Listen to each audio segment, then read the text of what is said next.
உயிர்த்தெழுந்த இயேசு கிறிஸ்துவின் வல்லமை ஊழியங்கள் வழங்கும் வசனப் பெட்டகம். இயேசுவே கர்த்தர். இயேசுவையே தேவன் ஆண்டவரும் கிறிஸ்துவுமாக்கினார். இயேசுவே ராஜாதி ராஜா, கர்த்தாதி கர்த்தா. கிறிஸ்துவே மரித்தோர் மேலும் ஜீவனுள்ளோர் மேலும் ஆண்டவர். கிறிஸ்துவே போதகரும் ஆண்டவருமாயிருக்கிறார். வசனப் பெட்டகத்தின் இன்றைய தின கருப்பொருள் பலி. Today's theme is sacrifices. Definition of sacrifice: to give up something that is important or valuable to you in order to get or do something that seems more important. Sacrifice is the offering of material possessions or the lives of animals or humans to a deity as an act of worship. What does the Bible say about sacrifice? Sacrifice means giving to the Lord whatever He requires of our time, our earthly possessions, and our energies to further His work. The Lord commanded, "Seek ye first the kingdom of God and His righteousness." Our willingness to sacrifice is an indication of our devotion to God. Jesus offered Himself as a sacrifice to save the mankind from their sins. Christ's atoning sacrifice marked the end of sacrifices by the shedding of blood.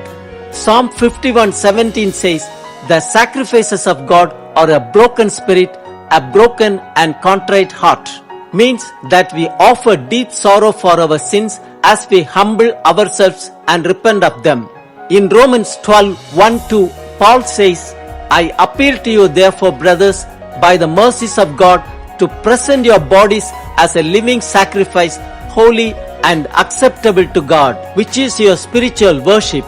Do not be conformed to this world, but be transformed by the renewal of your mind, that by testing you may discern what is the will of God, what is good and acceptable and perfect."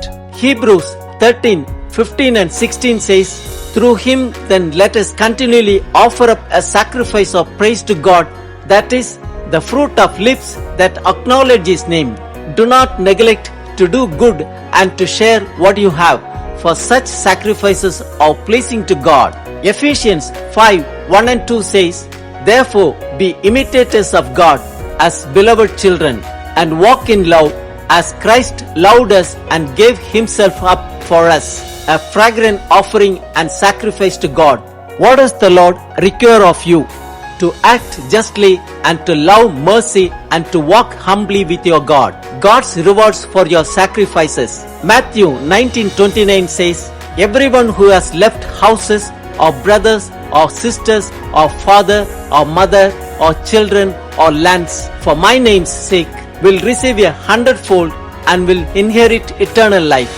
Let us present our bodies as a living sacrifice, holy and acceptable to God, and sacrifice our time, our earthly possessions, and our energies for building the kingdom of God. God bless you all. நானோவெனில் துதியின் சத்தத்தோடே உமக்கு பலியிடுவேன், நான் பண்ணின பொருத்தனையை செலுத்துவேன், இரட்சிப்பு கர்த்தருடையது என்றான்.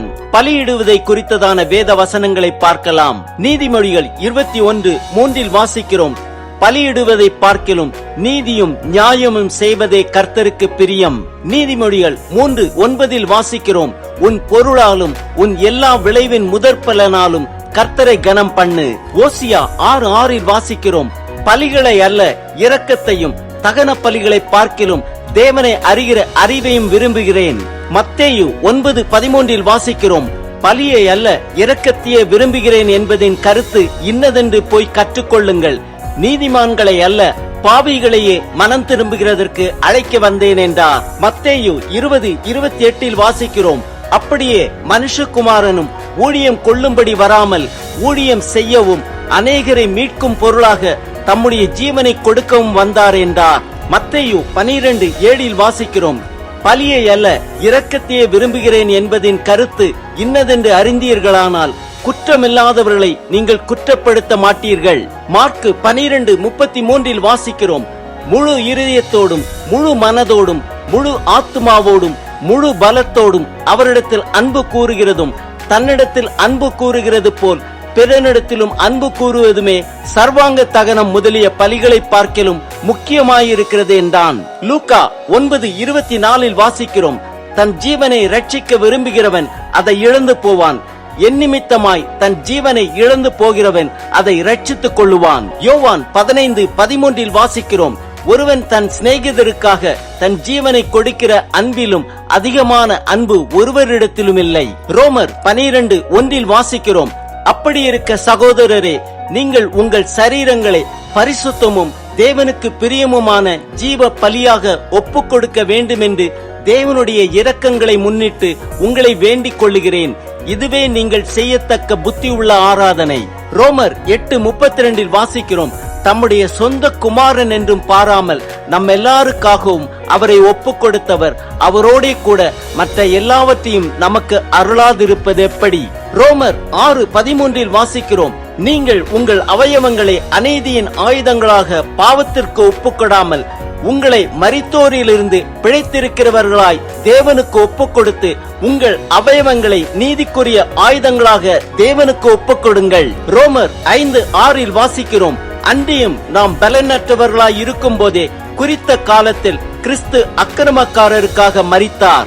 ரோமர் 3:24, 25, 26 வாசிக்கிறோம், இலவசமாய் அவருடைய கிருபையினாலே கிறிஸ்து இயேசுவில் உள்ள மீட்பை கொண்டு நீதிமான்களாக்கப்படுகிறார்கள். தேவன் பொறுமையாயிருந்த முற்காலத்தில் நடந்த பாவங்களை தாம் பொறுத்து கொண்டதை குறித்து தம்முடைய நீதியை காண்பிக்கும் பொருட்டாகவும் தாம் நீதி உள்ளவரும் இயேசுவினிடத்தில் விசுவாசமாய் இருக்கிறவனை நீதிமானாக்குகிறவருமாய் விளங்கும்படி இக்காலத்திலே தமது நீதியை காண்பிக்கும் பொருட்டாகவும் கிறிஸ்து இயேசுவினுடைய இரத்தத்தை பற்றும் விசுவாசத்தினாலே பலிக்கும் கிருபாதர பலியாக அவரையே ஏற்படுத்தினார். 1 கொரிந்தியர் 15:3-4 வாசிக்கிறோம், நான் அடைந்ததும் உங்களுக்கு பிரதானமாக ஒப்புவித்தது என்னவென்றால், கிறிஸ்துவானவர் வேத வாக்கியங்களின்படி நமது பாவங்களுக்காக மரித்து அடக்கம் பண்ணப்பட்டு வேத வாக்கியங்களின்படி 3ஆம் நாளிலே உயிர்த்தெழுந்தார். 1 கொரிந்தியர் 5:7 வாசிக்கிறோம், ஆகையால் நீங்கள் புளிப்பில்லாதவர்களாய் இருக்கிறபடியே புதிதாய் பிசைந்த மாவாய் இருக்கும்படிக்கு பழைய புளித்த மாவை புறம்பே கழித்து போடுங்கள். ஏனெனில் நம்முடைய பஸ்காவாகிய கிறிஸ்து நமக்காக பலியிடப்பட்டிருக்கிறாரே. ஆம், நாம் துதியின் சத்தத்தோட தேவனுக்கு பலியிடுவோம். நாம் பண்ணின பொருத்தனைகளை செலுத்துவோம். நீதியும் நியாயமும் செய்வதே கர்த்தருக்கு பிரியம். இரக்கத்தையும் தேவனை அறிகிற அறிவையும் விரும்புவோம். நம் அவயவங்களை நீதிக்குரிய ஆயுதங்களாக தேவனுக்கு ஒப்புக் கொடுப்போம்.